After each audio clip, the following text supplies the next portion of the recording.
আসসালামু আলাইকুম প্রিয় সহকর্মী ও সহযোদ্ধা, যে যেখান থেকে এই মুহূর্তে লাইভে যুক্ত আছেন এবং পরবর্তীতে আমার লাইভটা শুনবেন, আমাকে দেখবেন, আমার কথাগুলো শোনার সুযোগ হবে। প্রত্যেককে অনুরোধ করব লাইভটিকে প্রথমে শেয়ার করে দেবেন এবং আমার বলা কথাগুলো যেন সবাই শুনতে পারে সেই সুযোগ করে দিবেন। এই মুহূর্তে আমি অফিসে আছি, তাই খুব বেশি লম্বা কথা বলবো না, চেষ্টা করব 4 থেকে 5 মিনিটের মধ্যে শেষ করে দেওয়ার জন্য। আপনাদের কে কিছু মেসেজ এবং কিছু নির্দেশনায় বলতে পারেন, সেগুলো দেওয়ার জন্য আসলে আজকে হঠাৎ করে লাইভে আসা। প্রথম কথা হচ্ছে যে আপনারা দেখেছেন আমাদের 11 তারিখ আমাদের যে মহাসমাবেশ ছিল, সেই মহাসমাবেশটি কে ঘিরে সরকারের যে প্রশাসন কর্তৃক বাধা সৃষ্টি করা হয়েছিল, সেখান থেকে আমরা মনে করি যে আমরা অবশ্যই সেদিন আমরা সফল হয়েছি। কারণ আমাকে অ্যারেস্ট করে নিয়ে যাওয়ার পরে, আমার সাধারণ সম্পাদককে অ্যারেস্ট করে নিয়ে যাওয়ার পরেও আপনারা বাংলাদেশের অনেক প্রতিষ্ঠান থেকে আপনারা স্বতঃস্ফূর্তভাবে অংশগ্রহণ করে আমাদের 11 তারিখের যে মহাসমাবেশ সেটিকে সফল করেছেন। প্রথমতই যারা আমাদের এই প্রোগ্রামে এসেছেন তাদের প্রত্যেককে বাংলাদেশ আউটসোর্সিং কর্মচারী ঐক্য পরিষদের পক্ষ থেকে ধন্যবাদ জানাচ্ছি এবং কৃতজ্ঞতা প্রকাশ করছি। সাথে সাথে যে সকল ভাইয়েরা 10 তারিখ রাত থেকে শুরু করে 11 তারিখের প্রোগ্রাম সফল করার জন্য রাজপথে দাঁড়িয়ে প্রশাসনের লাঠির আঘাতে আপনারা আহত হয়েছেন, এখনও আপনারা চিকিৎসাধীন আছেন, প্রত্যেকের প্রতি বাংলাদেশ আউটসোর্সিং কর্মচারী ঐক্য পরিষদের পক্ষ থেকে সহমর্মিতা জানাচ্ছি এবং আপনাদের প্রতিও আমরা কৃতজ্ঞতা প্রকাশ করছি। প্রিয় সহকর্মী ও সহযোদ্ধা, একটা বিষয় আপনারা আমরা সকলেই জানি যে এখন দেখবেন যে বিভিন্ন পেশাজীবী সংগঠন তারা কিন্তু আন্দোলন নিয়ে মাঠে আছে, কারণ তারা জানে এবং আমরাও জানি, আমরা বুঝি যে এই বর্তমান যে সরকার, অন্তর্বর্তীকালীন সরকার, বাংলাদেশের ইতিহাসে এরকম কোনো সরকার আমরা এর আগে পাইনি যে সরকারের সময় ন্যায্য দাবিতে আন্দোলন সংগ্রাম নিয়ে মাঠে আসলে থাকা যায়। আমরা যদি বিগত সরকারের কথা ধরি তাহলে দেখবেন যে আমরা যখনই মাঠে নামতাম তখনই কিন্তু দমন পীড়ন করতে চাইতো। তো আমরা সেখান থেকে প্রত্যাশা করেছিলাম বর্তমান যে সরকার, সেই সরকারের সময় আমাদের ন্যায্য দাবি নিয়ে আমরা রাজপথে থাকতে পারবো এবং আমাদের দাবির প্রক্রিয়া নিয়ে সরকার ভাববেন। সেই জায়গা থেকেই বাংলাদেশ আউটসোর্সিং কর্মচারী ঐক্য পরিষদ নিরলসভাবে কাজ করে যাচ্ছে এবং আমাদের যে সর্বাত্মক প্রচেষ্টা, সেই প্রচেষ্টা কিন্তু আমরা অব্যাহত রেখেছি। তারই ধারাবাহিকতায় গত 11 তারিখে আমাদের মহাসমাবেশ ছিল, সেই সমাবেশে পুলিশ কর্তৃক বা প্রশাসন কর্তৃক বাধা প্রদান করা হয়েছে, তারপরেও কিন্তু আমরা আপনাদের সকলের সহযোগিতায় প্রোগ্রামটিকে সফল করতে পেরেছি। প্রিয় সহকর্মী সহযোদ্ধা, আপনাদের একটা বিষয় নিশ্চিত করতে চাই, আমরা যতক্ষণ পর্যন্ত ঠিকাদারের কথা বিলুপ্ত না হবে, ঠিকাদার ছাড়া প্রতিষ্ঠানের মাধ্যমে নিয়োগের বিধান জারি না হবে, ততদিন পর্যন্ত আমাদের আন্দোলন সংগ্রাম ধারাবাহিকভাবে চলবে। এটা আমরা বিগত দিনে বলেছি, আমরা আজকেও বলছি। আপনারা দেখবেন যখন 24-এর গণঅভ্যুত্থানের পর আমরা আন্দোলন সংগ্রাম মাঠে গড়াই, তখন কিন্তু আমরা 25-এর একটি আউটসোর্সিং নীতিমালা আমরা পাই এবং সাময়িক শ্রমিক নীতিমালা আমরা পাই। পরবর্তীতে অনেকেই কিন্তু বলেছিল যে অনেক সংগঠনের যারা এখন কর্মী শূন্য সংগঠন, সে সকল নেতারা কিন্তু বলেছিল যে নীতিমালাটি হয়েছে, সরকার যেটা দিয়েছে এটাই শেষ, আর আন্দোলন সংগ্রাম করে লাভ হবে না, আর কোনো নীতিমালা সংশোধন এই সরকার করবে না। কিন্তু বাংলাদেশ আউটসোর্সিং কর্মচারী ঐক্য পরিষদ মনে করেছিল যে যৌক্তিক দাবিতে আন্দোলন সংগ্রাম নিয়ে মাঠে থাকলে কেবল সরকার আমাদের দাবির প্রক্রিয়া নিয়ে ভাববেন। সেই প্রত্যাশাকে সামনে রেখে, সেই সম্ভাবনাকে সামনে রেখে দীর্ঘদিন যাবৎ আউটসোর্সিং কর্মচারী ঐক্য পরিষদ রাজপথে আছে এবং ন্যায্য দাবি আদায়ের যে আন্দোলন সংগ্রাম সেগুলো ধারাবাহিকভাবে পালন করছে। প্রিয় সহকর্মী সহযোদ্ধা, আপনারা দীর্ঘদিন আমাদের পাশে আছেন, আপনাদের প্রতি আবারও কৃতজ্ঞতা প্রকাশ করছি। আপনাদেরকে বলতে চাই, আমাদের আন্দোলন সংগ্রামের কারণে আপনারা দেখেছেন গত কয়েকটা দিন, অর্থাৎ গত 2 মাসের মধ্যে আমরা কয়েকবার কিন্তু মন্ত্রণালয়ে গিয়েছি, মন্ত্রণালয় আমাদেরকে ডেকেছে, কোনো কোনো সময় আমরা নিজেরাও গিয়েছি। তো সর্বশেষ তথ্য যেটা আমরা গতকালকে মন্ত্রণালয়ে গিয়েছিলাম, সেখান থেকে আমরা যতটুকু তথ্য পেয়েছি যে নীতিমালা সংশোধন হচ্ছে আরেক দফা, কিন্তু আমরা এটা এখন পর্যন্ত নিশ্চিত হতে পারি নাই যে নীতিমালা থেকে আউটসোর্সিং ঠিকাদার থাকছে নাকি ঠিকাদার থাকছে না। তা আমরা সেটা জানার জন্য চেষ্টা করতেছি সর্বাত্মকভাবে।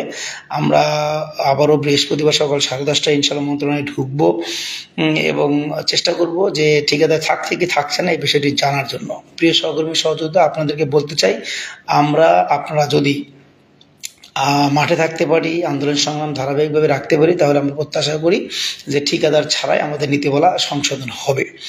আর যদি সরকার আবারও ঠিকাদার রেখে নীতিমালা প্রণয়ন করার চিন্তা করে থাকে, তাহলে আমরা বাংলাদেশ আউটসোর্সিং কর্মচারী ঐক্য পরিষদ দৃঢ়ভাবে বলতে চাই এবং পরিষ্কার বার্তা দিতে চাই সরকারকে যে কোনো রকম ঠিকাদার রেখে আমরা আউটসোর্সিং নীতিমালা আমরা কোনোভাবে গ্রহণ করব না।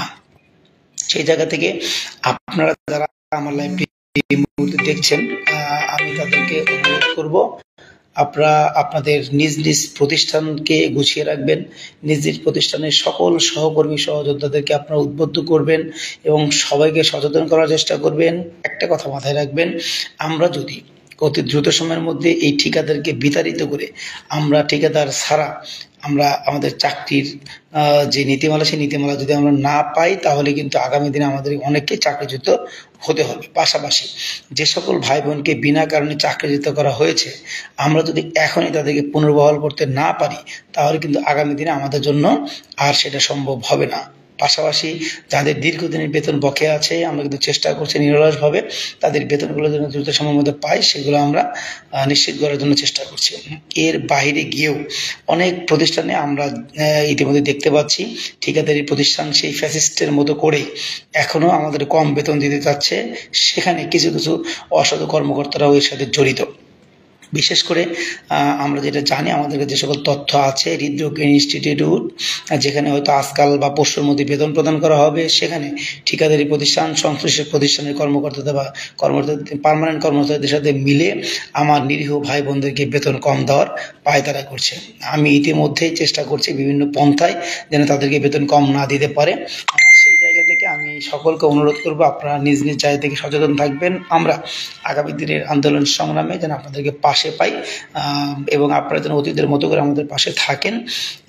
পাশাপাশি আপনাদের প্রতিষ্ঠানে যারা আছে সকলকেই উদ্বুদ্ধ করে রাখবেন। আমরা দ্রুত সময়ের মধ্যে, অর্থাৎ আমি আবারও বলছি, আমরা বৃহস্পতিবার মন্ত্রণালয়ে ঢুকবো। বৃহস্পতিবার মন্ত্রণালয়ে ঢুকে আমরা তথ্য জানার চেষ্টা করব। যদি তথ্য জানতে পারি, তাহলে ইনশাল্লাহ আমরা শুক্রবার অথবা শনিবার এই 2 দিনের মধ্যে আমরা আমাদের বাংলাদেশ আউটসোর্সিং কর্মচারী ঐক্য পরিষদের কেন্দ্রীয় কার্যনির্বাহী কমিটির সকল সদস্য, বিভাগীয় কমিটি, ইউনিট কমিটি, জেলা কমিটি এবং আপনাদের প্রত্যেকটা প্রতিষ্ঠান থেকে আমরা 1 থেকে 2 জন প্রতিনিধিকে ডাকবো। আপনাদের আমাদের সকলের মতামতের ভিত্তিতে আমরা দ্রুত সময়ের মধ্যে আরেকটি সর্ববৃহৎ আন্দোলনের কর্মসূচি আমরা ঘোষণা করবো ইনশাআল্লাহ। প্রিয় সহকর্মী সহযোদ্ধা, আমরা পরিষ্কার করে বলতে চাই, আমাদের দাবি যেহেতু যৌক্তিক এবং এই ন্যায্য দাবিতে আমাদের আন্দোলন সংগ্রাম চলছে, কোনো রকম বাধা বিপত্তি আমাদের এই ন্যায্য দাবি থেকে আমাদেরকে হটাতে পারবে না। আপনারা দেখেছেন, আমি এবং আমার বিপ্লবী সাধারণ সম্পাদক সহ আমাদের কেন্দ্রীয় নেতৃবৃন্দ সবাই কিন্তু কমিটমেন্ট করেছে যে দাবি আদায় না হওয়া পর্যন্ত আমরা রাজপথে থাকবো। আমরা কিন্তু সেটাকে প্রমাণও দিয়েছি। আমি জেল থেকে বেরিয়ে 3 দিনের মাথায় কিন্তু আমরা রাজপথে আরেকটি কর্মসূচি ঘোষণা করেছিলাম এবং সেটি আমরা করতে সক্ষম হয়েছি। পরিষ্কার করে বলতে চাই, অনেক ভুইভর সংগঠন, অনেক কর্মীশূন্য সংগঠন এবং অনেক কর্মীশূন্য নেতা আমাদের এই আন্দোলন সংগ্রামকে কিন্তু হাইজ্যাক করেছিল এবং আন্দোলন সংগ্রামকে নস্যাৎ করার জন্য তারা কিন্তু গভীর ষড়যন্ত্র করেছিল। প্রিয় সহকর্মী সহযোদ্ধা, আপনারা আমাদেরকে বারবার বলেছিলেন যে 2-3টি সংগঠনকে একত্রিত করে আন্দোলন করলে নাকি আন্দোলন সফল হয়ে যাবে। আপনাদের চাহিদার প্রেক্ষিতে, আপনাদের মতামতের ভিত্তিতে আমরা কিন্তু একত্রিত হয়েছিলাম, কিন্তু একত্রিত হওয়াটা যে আমাদের জন্য চরম ভুল ছিল, সেটি কিন্তু আমরা এই জেল খাটার মাধ্যমে আমরা সেটাকে প্রমাণ করেছি। প্রিয় সহকর্মী ও সহযোদ্ধা, আমরা ভুল করেছি, তারপরেও কিন্তু আপনাদের পরামর্শ শুনেছি। আপনাদের পরামর্শ শোনার পরে আমাকে কিন্তু জেলে যেতে হয়েছে। আমার বিপ্লবী সাধারণ সম্পাদক ইকবাল হোসেন বাবুকে কিন্তু কারাবরণ করতে হয়েছে। আমরা এর পরেও আমরা সেটাকে মনে না রেখে আমরা মনে করি সেইটাও আমাদের জন্য অবশ্যই অ্যাচিভমেন্টের ব্যাপার। কারণ আমরা যদি জেলে না যেতাম, তাহলে বাংলাদেশের মানুষ আমাদের পিছনে যে এত ভালোবাসা দিয়ে আছেন, এত ভালোবাসেন আমাদেরকে, তাহলে আমরা সেটা বুঝতে পারতাম না। তো আপনাদেরকে আমরা বলবো, নিজ নিজ প্রতিষ্ঠানে একতা গড়ে তুলবেন। সবাই আপনারা একতাবদ্ধ থাকবেন, সচেতন থাকবেন, প্রস্তুতি নিয়ে থাকবেন। আমরা খুব দ্রুত সময়ের মধ্যে, অর্থাৎ আর মাত্র মাঝখানে 2 দিন, আমরা বৃহস্পতিবারে মন্ত্রণালয়ে ঢুকবো। বৃহস্পতিবার মন্ত্রণালয় থেকে বেরিয়ে শুক্রবার শনিবারের মধ্যে আমরা একটি মিটিং কল করব। সেই মিটিংয়ে প্রত্যেকটা প্রতিষ্ঠান থেকে আপনারা সবাই অবশ্যই আপনাদের প্রতিনিধিকে পাঠাবেন এবং আমরা চেষ্টা করব কেন্দ্রীয় কমিটি, বিভাগীয় কমিটি, জেলা কমিটি, ইউনিট কমিটি মিলে সবাই একত্রিত বসে আগামী দিনের সর্ববৃহৎ আন্দোলন কর্মসূচি আমরা ঘোষণার জন্য চেষ্টা করব। আপনাদেরকে ধন্যবাদ জানাই যারা দীর্ঘদিন আমাদের আন্দোলন সংগ্রামের সাথে সক্রিয় আছেন, সক্রিয় থেকে আপনারা আমাদের সাহস জুগিয়েছেন, বিভিন্নভাবে আমাদের সহায়তা করেছেন। বিশেষ করে 43-44 দিন যখন আমরা শ্রম ভবনের সামনে অবস্থান করছিলাম, আমাদেরকে বিভিন্নভাবে আপনারা সহায়তা করেছেন। আপনাদের প্রতি বাংলাদেশ আহ্বান কর্মচারী ঐক্য পরিষদ অবশ্যই কৃতজ্ঞতা স্বীকার করছে। প্রিয় সহকর্মী ও সহযোদ্ধা, আপনারা কেউ কোনো সংগঠনকেই বেশি প্রাধান্য দিতে হবে বিষয়টা এমন না। আপনারা মনে রাখবেন যে দাবি যেহেতু আপনার ভাগ্য পরিবর্তনের আন্দোলন, সেই আন্দোলনে আপনাকে যেতে হবে ভাগ্য পরিবর্তন করার জন্য। একটা কথা মাথায় রাখবেন, যদি আমরা ভাগ্য পরিবর্তন করতে পারি তাহলে কিন্তু আমরা নিজেরাই নিজ নিজ পরিবারকে আমরা ভালো রাখবো। আপনারা চাকরির একটা নিশ্চয়তা পেলে বা আপনারা ফ্যাসিলিটিস পেলে সেখান থেকে কিন্তু আমি বলবো না যে আপনারা আমাকে টাকা পয়সা দেন অথবা আমাকে গিফট করেন, এগুলো কিন্তু আমাদের কোনো ব্যাপার না। ব্যাপার হচ্ছে যে আমাদের মাধ্যমে, আমাদের সংগঠনের মাধ্যমে দাবি আদায় হলে আমরা সারা জীবন নিজেদের কাছে একটা স্যাটিসফ্যাকশনের জায়গায় থাকবো যে আমাদের নেতৃত্বে আন্দোলন সংগ্রামী সফল হয়েছে। সেই জায়গা থেকে আমরা বলবো যে আজকের পর থেকে আর কোনো সংগঠনের সাথে মেলার যে চিন্তা, সেই চিন্তা থেকে আমরা ইতিমধ্যে নিজেদেরকে গুটিয়ে নিয়েছি। কারণ এই আমাদের গ্রেফতার পরবর্তী যা যা ঘটনা ঘটেছে, পরিষ্কার করে যদি একটা লাইন বলতে চাই, ডিসি মহোদয় আমাদেরকে পরিষ্কার করে বলেছেন যে কল্যাণ পরিষদ, আমি পরিষ্কার করে বলতে চাই, কল্যাণ পরিষদের সাথে মেলাটা আমাদের জন্য চরম ভুলের ছিল এবং যদি আমরা তাদের সাথে না মিশতাম তাহলে নাকি আমাদের কারাবরণ করতে হতো না। এই বিষয়টা আমাদেরকে প্রশাসন জানিয়েছে। অতএব আমরা পরিষ্কার করে বলতে চাই এর পিছনে অবশ্যই গভীর ষড়যন্ত্র ছিল এবং আমাদেরকে জেলে প্রেরণ করা, আমাদের আন্দোলনকে দমানো। আমরা মনে করি কোনো ব্যক্তি বা কোনো সংগঠন কারো কাছে তাদের অস্তিত্বকে বিলীন করেছে, কারো কাছে তারা কমিটমেন্ট করেছে আন্দোলন সংগ্রামকে নস্যাৎ করবে। অতএব আপনাদের প্রতি বিনয়ের সাথে অনুরোধ করছি, আপনার নিজের ভাগ্য পরিবর্তন করার জন্য, আপনার চাকরির নিশ্চয়তা সৃষ্টি করার জন্য, ঠিকাদার প্রথা বিলুপ্ত করার জন্য যার যার জায়গা থেকে আপনারা প্রস্তুতি গ্রহণ করবেন, নিজ নিজ প্রতিষ্ঠানকে প্রস্তুত রাখবেন।